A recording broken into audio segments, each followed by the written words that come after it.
Saudações, hoje é o dia 7 de outubro de 2025, mas este vídeo não pretende falar do aniversário do ataque do Hamas em Israel. O assunto aqui tende a unir outras duas coisas completamente diferentes sobre essa temática da possível bolha de IAs, né? Porque eu tenho comentado regularmente sobre a questão da inteligência artificial e também sobre questões econômicas que remetem ao fato de determinadas situações no nosso modelo de capitalismo atual serem essencialmente bolhas. Aliás, toda atividade financeira especulativa, ela sempre é uma bolha. A questão não é se há uma bolha ou não, é se essa bolha vai ser preenchida. Então vamos tentar abordar esse tema aqui com minha perspectiva pessoal, focando principalmente nesse início aqui, né? Que é aquela questão, quando a gente fala muito de uma bolha imobiliária como foi a de 2008, dá a impressão que é uma coisa assim, totalmente fora da curva, uma coisa muito exótica, mas na realidade, o que foi exótico ali talvez seja o tamanho da bolha e o fato dela ter estourado, né? Essa metáfora da bolha, o que significa? Que você tem uma coisa que parece grande, parece alguma coisa que tem um conteúdo, mas na verdade não tem nada dentro. Ela estoura porque lá dentro não tinha nada, era só aquela aparência ali, né? Ou seja, você tinha, no caso, uma série de investimentos em torno de uma perspectiva de crescimento imobiliário nos Estados Unidos, e se descobriu que aqueles valores estavam sendo especulados ali, nas quais as pessoas faziam investimentos achando que iam ter um retorno tal, na verdade não tinha nada, não tinha nenhum tipo de substância real, nenhum tipo de produção real de riqueza, nenhuma riqueza real que pudesse sustentar toda aquela ilusão, aquelas cadeias de investimentos sobre investimentos que se convencionou inflando até que chegar aquele resultado catastrófico. Mas acontece que toda a atividade capitalista de investimentos, todo o sistema de mercado financeiro, ele é na forma de bolha. Sempre foi. A questão é se essa bolha vai ser preenchida ou não. Talvez o termo bolha não seja muito eficiente, né, porque ela permite algumas analogias férteis, mas outras nem tanto. Mas a questão é que se você tem uma ideia de investimento futuro, você tem uma perspectiva de crescimento. Ou seja, você está fazendo projeções que em um determinado momento no futuro uma quantidade de riqueza terá sido realizada. Só que no momento, no presente, essa riqueza ainda não existe, existe uma projeção. Então, todo qualquer tipo de investimento nesse sentido, visando a uma coisa que vai ser realizada no futuro, tem essa característica de parecer uma bolha, porque você negocia hoje coisas que só vão ser efetivamente realizadas num futuro distante, e geralmente de anos, muitos anos para frente, alguns até décadas. Então, sendo assim, o que você está movendo hoje não é uma riqueza real, é uma possível riqueza futura. Então, nesse sentido, todas eles são de fato bolhas. Você tem aqueles investimentos em mercados futuros, não apenas literalmente no mercado futuro, mas nessas perspectivas de que, ou até em coisas mais simples, que você está investindo hoje numa determinada região, que você sabe que vão construir um loteamento ali, vão construir um prédio. Então, tudo isso você está fazendo para o futuro. Aquela riqueza não existe naquele momento. Se você chegar numa emergência total e precisasse converter todos os seus investimentos numa riqueza real concreta, a maioria deles você não vai conseguir, porque eles não existem ainda. Você pode tentar vender para pessoas que acreditam que existe aquilo, e ele vai dar em outra coisa. Então você pode tirar o corpo fora. Mas e se todo mundo resolver fazer a mesma coisa? A riqueza em si não existe. E aí você tem uma estourada. Nesse sentido, não deixa de ter uma analogia com a questão da insolvência bancária, né? Quando tem várias pessoas que depositaram seu dinheiro no banco, o banco faz um empréstimo com valores 10, 20 vezes superiores àquele que ele tem. Se todo mundo for lá tirar o dinheiro ao mesmo tempo, já era. Porque esses empréstimos que o banco estão fazendo, no fundo, funcionam como se fossem bolhas também. A questão é que, normalmente, na dinâmica econômica mais convencional, essas bolhas sempre são preenchidas, pelo menos parcialmente preenchidas, ou pelo menos satisfatoriamente preenchidas, mesmo que depois surjam outros. Então você faz esses investimentos futuros e tudo correndo bem, esses investimentos vão dar retorno. Então o que você está fazendo? Você está inflando bolhas que vão sendo posteriormente preenchidas. Então a questão, esse é o primeiro ponto que eu quero deixar claro. A questão não é se é uma bolha, não. Bolha sempre é. Todo o nosso sistema financeiro atual, todo o capital financeiro é na forma de bolhas. A questão é, as bolhas serão preenchidas? Quando tem aquilo que a gente chama de uma bolha que vai estourar, é que o não preenchimento da bolha é muito radical, todo mundo se dá conta dele muito cedo. E aí o pessoal jogou dinheiro demais ali e acaba quebrando a cara. Então passemos para essa questão da inteligência artificial. Há uma bolha da inteligência artificial? Sim, óbvio que há, assim como qualquer investimento. Essa bolha vai estourar? Eu acho que sim. E por quê? E aí já entra uma outra temática que eu estou regularmente tratando aqui no canal. E eu vou, só que dessa vez eu vou ter que fazer uma pequena regressão, e uma digressão histórica minha pessoal mesmo, né? Porque daqui a pouco eu vou fazer 54 anos, né? E esse assunto me interessou a vida inteira. A questão da automação, da informática, dos robôs, a minha vida inteira me fascinou. E eu passei por vários estágios, muito interessado nisso, e o meu interesse sempre foi muito acima da média, então eu sempre tive um grau de conhecimento muito acima da média das pessoas a esse respeito, e dizer isso hoje pode parecer uma coisa, mas dizer isso na década de 80 era bem diferente. Afinal, eu estou dizendo de uma época que a gente fazia cursos de processamento de dados, sabe? Nem se usava o termo microinformática, computação, já se falava muito em microcomputadores, né? Mas a gente ia lá e fazia um curso de IPD, Introdução ao Processamento de Dados, de programação, programação BASIC, curso de programação COBOL, só desse tempo. E nesse tempo tinha uma dinâmica muito curiosa, né? Você ia para um desses cursos quaisquer, eu fiz vários, chegava lá, tinha uma galera, sei lá, das mais diversas idades, das mais diversas procedências, e à medida que o curso ia avançando, ficava geralmente um ou dois, eu incluso, né? Terminava o curso, eu só. É muito comum isso acontecer. Por quê? Porque o pessoal entrava com perspectivas completamente delirantes. Bicho, o pessoal não tinha a menor noção do que era um computador, mas de não ter ideia vaga, de ter aquela noção de computadores e robôs tirado daqueles filmes mais toscos de ficção científica, bobocas das décadas de 60. O pessoal era muito sem noção. E aí que está o problema. Continua sendo. Só que hoje está um pouquinho melhor porque eles se tornaram um pouco mais, está um pouco mais familiarizado com esse universo, né? Mas eu estou falando de uma época que o pessoal realmente acreditava, isso na década de 80, que você chegava para um computador, você perguntava para ele as coisas e ele respondia, ele sabia tudo. Nós estamos falando da época da música do Toquinho sobre o robô, né? Evidentemente, eu próprio tinha essas ilusões. Teve uma época que estava, eu não lembro qual que era o produto, mas estava uma promoção na TV, né? Que as pessoas que escreviam para lá tentando adivinhar uma determinada resposta para alguma pergunta óbvia, os primeiros colocados ganhariam um robô que na época eu entendi que era um robô de verdade, né? Basicamente era um desses mecanismos de controle remoto com os braços lá e vinha um computadorzinho, um microcomputador, no caso um TK-85 embutido, e o cara controlava por controle remoto. Mas na época, na minha cabeça infantil, eu achava que aquilo ali era um robô de verdade, né? E eu ficava assim, eu fiquei preocupado, fiquei com preocupações humanitárias de que esse robô podia ser levado para uma casa onde ele fosse maltratado, sabe? Então eu tive essa fase também onde eu acreditava nisso, onde eu via coisas assim na TV que eu achava que eram robôs reais. Na minha cabeça o mundo estava repleto dessas coisas. Só que, putz, eu tinha 6, 7 anos, né? Quando eu cheguei na adolescência eu já tinha tirado todas essas coisas da cabeça. E a maioria das pessoas não tinha. Então tinham perspectivas muito tolas, muito bobocas a respeito do que eram computadores. As pessoas iam lá para fazer o tal do curso de processamento de dados, curso de computador, achando que era simplesmente fazer pergunta, apertar um botão assim e o bicho do computador fazia tudo para você. Né? Aí quando via que tinha que aprender a operar, que tinha que aprender a programar, tinha que aprender todo o sistema de algoritmo, o pessoal de todo mundo pulava fora. Né? Então eu sou dessa época, fiz esses cursos várias vezes. Mas o curioso é que atualmente, que pelo menos hoje, todo mundo sabe que computador não é uma máquina gigantesca piscando luzes e botões falando com uma voz fanhosa, pelo menos isso o pessoal sabe, mas ainda assim, a ignorância no assunto é muito grande. E tudo que a gente tem nessa ideia de bolha especulativa da inteligência artificial é baseada em expectativas completamente delirantes, que sempre foram completamente delirantes. E eu estou falando disso desde o meu vídeo de que o problema não é a inteligência artificial, e sim a burrice natural. Porque muitos desses investidores são pessoas que podem ter muita grana, mas continuam completamente boçais na maioria dos aspectos relevantes sobre esse assunto. Eu tive alguns vídeos e lives recentes onde toquei nesse tema pela enésima vez.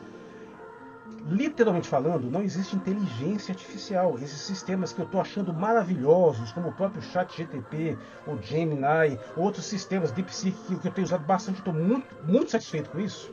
Mas eu nunca perdi a noção que não tem nada, não existe inteligência real ali. É um algoritmo sofisticado que faz cálculos bastante avançados e consegue mexer com bases de dados de uma forma totalmente impressionante.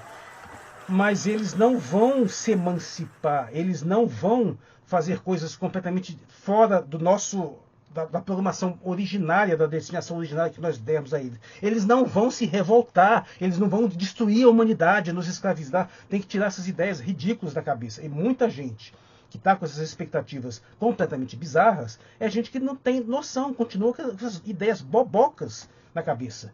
E aí sim, se o cara tem muita grana e faz um investimento assim, achando que, pô, tudo bem, eles podem não revoltar e nos escravizar, mas o cara, só por passar essa ideia na cabeça, já tem uma expectativa sobre aquela tecnologia muito além do que ela pode de fato ser, e o pior, enquanto eles ficam viajando com essas perspectivas completamente doidas, deixam de prestar atenção nas perspectivas verdadeiras com potenciais reais, ou seja, tem a sua atenção desviada do foco promissor de uma tecnologia que desenvolve resultados concretos para esses delírios malucos aí de pessoal que fica acreditando em ameaça das máquinas.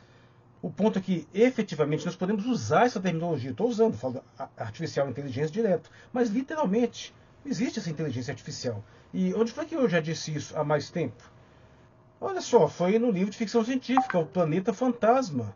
Veja só, dá uma olhadinha nesse livro aqui de ficção científica, onde eu estou fazendo uma espécie de filosofia, uma história da galáxia aqui. E olha só essa parte. Foi Madre Terra que desenvolveu a alternativa inevitável. Naves de combate automatizadas sem inteligência artificial, usando somente computação pura, bruta, baseada em supercomputadores poderosíssimos que os engenheiros do século XXI jamais puderam contemplar. Processadores holográficos descomunais, programas de complexidade lógica inacreditáveis, memórias quânticas vastíssimas, permitiram que sistemas de puro cálculo conseguissem tomar decisões complexas a ponto de se sair bem contra inteligências humanas. Nesse caso, estou me referindo a um sistema de computação das espadas espaciais, que elas não eram vulneráveis à telepatia, porque elas não tinham mente, elas não eram verdadeiramente inteligentes. Mas a analogia funciona perfeitamente aqui na realidade. E voltando para esta realidade, a questão é que nós temos pessoas com muita grana e, por favor, tire da cabeça essa ideia de que o cara que é muito rico também é muito inteligente. Na verdade, a relação aí é bem frouxa. Evidentemente, tem alguma relação, né?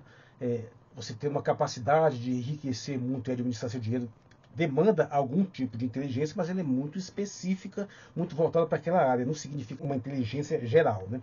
Mas o ponto é que nós temos esses grandes investidores com esses delírios de que existe uma capacidade muito além do que aquilo que ela realmente traz, que entende inteligência no sentido literal, que de repente começa até a se sentir envolvido com esses programas, né? Por mais que eu próprio seja um defensor, que nós devemos sim nos comportar de uma forma razoavelmente boa lidando com eles, por dois fatores. Primeiro, para não perder o costume, né? Porque a gente vai estar sempre, daqui para frente vai ser cada vez mais comum a gente lidar com interfaces que a gente não vai saber se está conversando com um programa ou se com uma pessoa real. Então vamos manter o nível da conversa alto, né?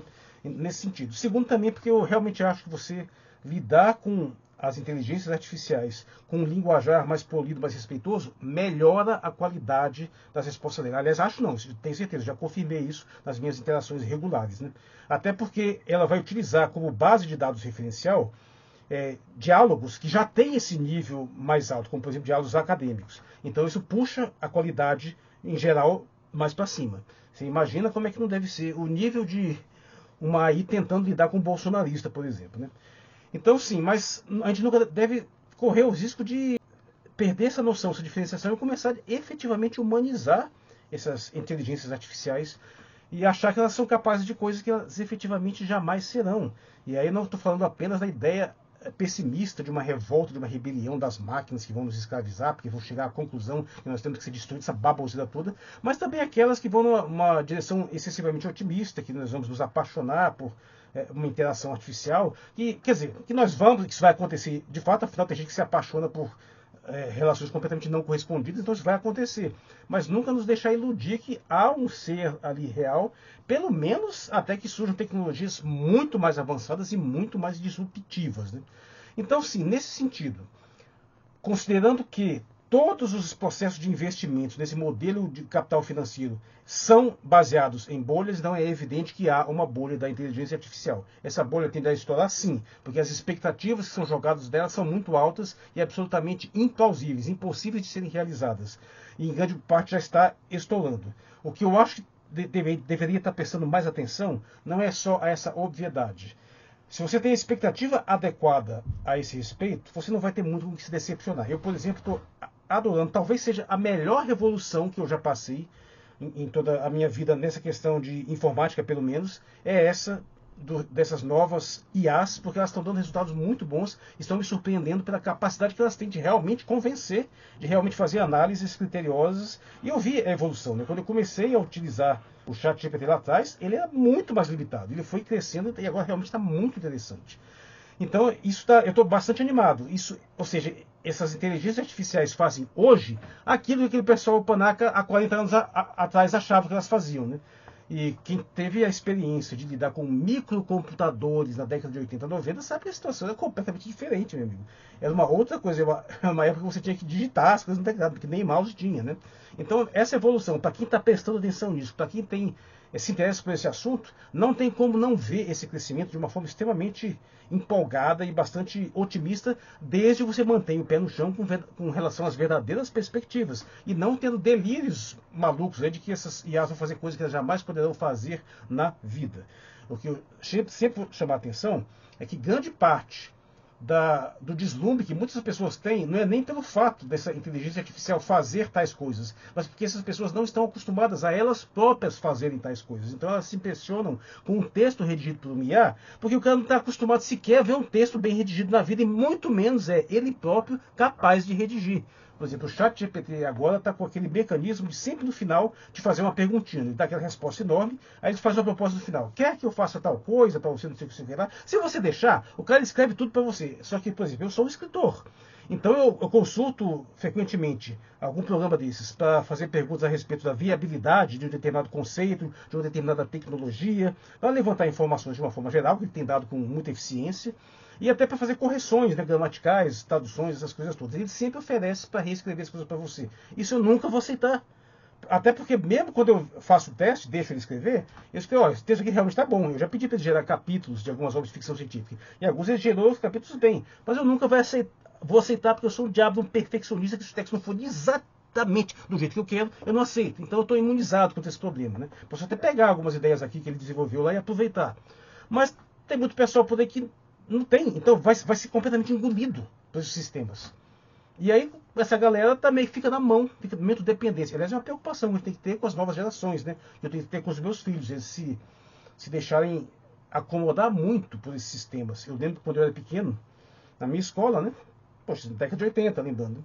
Tinha muitas discussão, assim, como é que seria a escola do futuro, e o pessoal dizendo que no futuro todo mundo ia ter um computador para pensar, né? Então o pessoal achava que você ter um computador significa que você não precisaria mais pensar, né? Ele ia fazer tudo para você faria as perguntas e responderia. E, bom, isso começou a ser verdade agora, mas a gente já está usando computadores há décadas, né? Antes de ter surgido de fato essa tecnologia, antes sequer de surgir a própria internet. Então, há um processo de evolução que a gente tem que ser um pouco mais realista e prestar mais atenção nele e não ter expectativas excessivas, né? E especialmente mal direcionadas. E aí sim, nesse contexto de uma atividade econômica que sempre é de bolha, com essas perspectivas malucas, a gente põe dinheiro em coisa achando que vai ser outra coisa, não tem como isso não dar problema. Vai ser uma catástrofe? Não, pelo contrário, vai ser uma maravilha, bicho. É isso que a pessoa não está entendendo. Veja só, essas empresas como a Meta ou como a OpenAI, eu acho que essas empresas não vão ser grandemente sustentáveis por muito tempo, porque existe um caráter extremamente disruptivo e anticapitalista da digitalização, que é qual? É que se a economia, você pode definir a economia como a administração da escassez, que eu acho uma coisa bastante interessante, e que o principal obstáculo para vários fatores, como distribuição de renda, com um partilhamento maior das riquezas, é a escassez, além do fato de que pessoas que querem se apropriar das coisas com uma quantidade maior, quando você passa para o universo digital e aqueles bens do universo digital, eles estão livres do problema da escassez. E toda essa luta recente, especialmente contra a ideia de pirataria, é exatamente por causa de uma mentalidade sórdida de querer empurrar dentro do universo sem escassez, essa escassez em si, para continuar mantendo as margens de lucros. Então o que você acontece? Você desenvolve uma tecnologia que você permite partilhar músicas livremente e indefinidamente. Você não tem mais que imprimir um disco, um CD, uma capa, um monte de coisa que tem um determinado gasto físico. E aí o que acontece? Pessoal, as gravadoras ficam tentando controlar esse universo digital da mesma forma que elas controlavam o universo físico, tentando impor legislações para forçar escassez lá dentro. E até conseguem em algum grau, mas só conseguem porque elas barateiam demais os custos. E o que está acontecendo? Agora nós estamos passando por uma fase, por exemplo, dessa questão do streaming, onde a pirataria está começando a voltar. Por quê? Porque a pirataria tinha sido neutralizada porque os streaming deram uma solução cômoda e muito barata para aquela coisa que antes você tinha que recorrer à pirataria. Então o pessoal meio que deixou de usar. Eu deixei de usar porque tinha muita coisa no streaming. De vez em quando eu baixava alguma coisa que eu não achava nenhum deles. Mas agora os porcaria estão ficando cada vez mais caros, eles vão empurrando cada vez mais escassez, proibindo o compartilhamento de senha, agora estão metendo as malditas das propagandas, sempre com aquela mentalidade sórdida, que não tem sequer eficiência comercial. É que eu vivo dizendo, a propaganda, apesar de ter essa proposição de divulgar um produto, no fundo ela funciona mais como um mega emburrecedor de massas, né? Porque, caso contrário, não faria o menor sentido você ficar anunciando infinitamente para a mesma pessoa um produto que ela já tem. Por exemplo, você está lá no celular, tem lá um aplicativo que já está baixado, e o desgraçado do sistema tem como saber se eu tenho esse aplicativo instalado. E o desgraçado me empurra propaganda daquela merda infinitamente. Ou pior, empurra a propaganda de um diabo de um produto que você nunca baixou nada parecido e repete, só faz te deixar com ódio daquela porcaria, em vez de direcionar para coisas que você efetivamente compra. Então, não, o marketing é estúpido, ele é estúpido e estupidificante. O propósito dele não pode ser isso, mas eu tenho outro vídeo para essa questão, deixa para lá. Mas o ponto é que tá aí a porcaria dos streams empurrando as merda. O que está acontecendo? O pessoal está começando a desistir, cancelar a assinatura. Eu mesmo estou fazendo isso agora. Estou começando a voltar para a pirataria. Porque as pragas querem empurrar a maldita da escassez de volta. Lembra aquela ideia absolutamente sórdida, grotesca dos non-fungible tokens? Aqueles FT. Que coisa. Que deve ser proibido, meu Deus do céu. Mas, então, veja só. Essas tecnologias digitais, elas têm esse potencial que transcendem a escassez. A inteligência artificial, por enquanto, ainda está um pouco presa nisso, porque os processamentos que ela exigem são grandes demais. Então, você ainda precisa de grandes renders farms, ali, aqueles mecanismos enormes de computação, mas isso vai barateando, elas estão ficando cada vez mais baratas, está muito evidente. E elas estão treinando outras, e o aperfeiçoamento do código está fazendo com que ele fique cada vez mais econômico. Então, isso é inevitável. Em algum momento, qualquer dispositivos pequenos, talvez não sei se vai chegar ao ponto de ser só um celularzinho, mas pelo menos dispositivos caseiros vão ser capazes de ter essa base de dados e essa computação suficientemente rápida para cada um ter o seu chat GPTzinho em casa, assim, o equivalente. Claro que sempre as grandes empresas sempre vão estar um passo à frente, mas esse passo, elas vão estar sempre à frente, a gente tem que ver também a segunda parte da ideia. Né? Os fatos de estar em um passo à frente significa que você também está sempre um passo atrás, colado atrás dele. Você não pode dar sossego para esse pessoal. O que eu estou querendo dizer é o seguinte: a digitalização facilita em muito a socialização dos meios de produção, no caso, os meios digitais. Isso aconteceu abertamente com a pirataria. Eu passei a minha vida inteira trabalhando com softwares de computação gráfica, pelos quais eu nunca paguei, porque eu usava softwares piratas, porque os softwares originais, nem as empresas para as quais eu trabalhava, algumas delas muito grandes, conseguiam comprar, porque era uma porcaria de um software de $50 mil e eu comprava o miserável por R$20 na Feira do Paraguai, quando eu mesmo não baixava e instalava. Então, e eu trabalhei, não foi para empresa pequena, trabalhei para o Banco do Brasil, para Correios, para Tribunal Federal, e olha só, e as pessoas não têm grana para comprar. Claro que tem, bem que o processo de licitação é muito demorado, né? Mas também para empresas privadas. Então, não adianta eles tentarem insistir em manter a escassez. O que acontece? Isso nos leva ao ponto. Empresas grandes como a OpenAI vão ficar tentando fazer esse negócio de planos, que eu até pago, acho até que é justo você fomentar esse desenvolvimento aí. Mas, por outro lado, tem outras que oferecem tecnologia de graça, porque isso é meio que inevitável. O DeepSeek não é de graça por acaso, porque já tem uma mentalidade na China dominante que já está mais à vontade com essa ideia da socialização, do partilhamento em massa. Então, quanto mais virtual, né, quanto mais relevante for a parte econômica da tecnologia digital, mais o capitalismo de propriedade privada dos meios de produção está ameaçado. E eles vão cada vez mais tentar utilizar mecanismos para forçar a escassez de volta. E nesse sentido, ideias como a do Bitcoin chegam a ser indecorosas, né? Você tentar criar um sistema monetário que, para ele poder se expandir, você tem que consumir uma quantidade monstruosa de energia e de recursos. Né? E tudo isso por quê? Para manter a escassez. Para manter a escassez por quê? Para manter uma economia baseada em concentração de poder e de renda, mesmo num universo onde cada vez mais o partilhamento digital de coisas tende a ser cada vez maior, cada vez mais massivo, tornando cada vez mais as limitações físicas mais imediatas irrelevantes. mantendo, claro, a limitação física da geração de energia e alguns outros elementos, mas até mesmo essas estão sendo escamoteadas.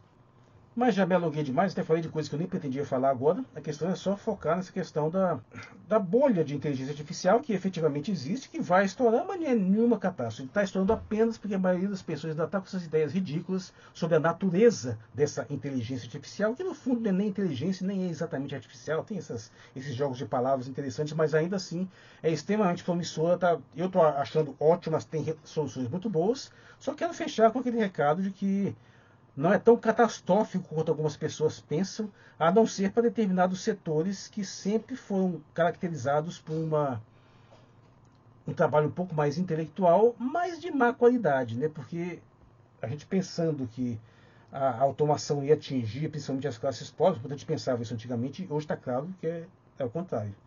Advogados, juízes, médicos, engenheiros vão ser obsoletizados pelos sistemas de inteligência artificial muito antes de haverem robôs capazes de fazer faxina e lavar louça.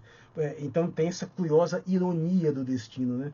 Ou seja, aqueles trabalhos que são, na verdade, voltados para a população de baixa renda são os que estão mais protegidos dessa revolução de inteligência artificial e de robótica em geral. O que, se por um lado tem essa ironia, por outro lado também tem uma promessa problemática, porque isso não significa que aquele pessoal das profissões mais qualificadas vai se manter. Pelo contrário, eles vão ser baixados em direção àquele projeto plutocrático de segregar a sociedade em castas, né? Que eu tenho um vídeo específico para isso que eu não vou me repetir aqui, porque eu sou extremamente dispersivo, e se continuar daqui a pouco falando de 1000 coisas diferentes, devia ter feito essa porcaria desse assunto numa live. Chega.